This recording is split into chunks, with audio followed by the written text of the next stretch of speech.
नमस्ते, प्रणाम।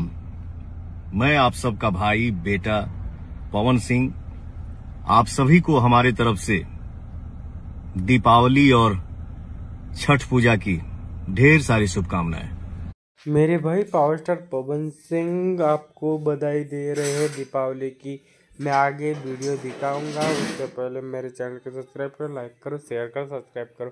तो दोस्तों, पावर स्टार पवन सिंह आ चुके हैं। आपने लाइव में आए थे, आज बताया। पावर स्टार पवन सिंह ने बधाइयाँ दी दीपावली की और अपने फैंस को बताया चुनाव के लिए। चुनाव जी आया है, इसके लिए चुनाव के प्रचार के लिए आने वाले हैं पवन सिंह, पावर स्टार पवन सिंह।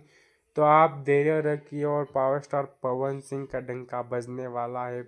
और पवन सिंह, ज्योति सिंह मिलेंगे, केसरी लाल यादव भी मिलेंगे और एक साथ प्रचार करेंगे। पावर स्टार पवन सिंह सबका साथ देंगे।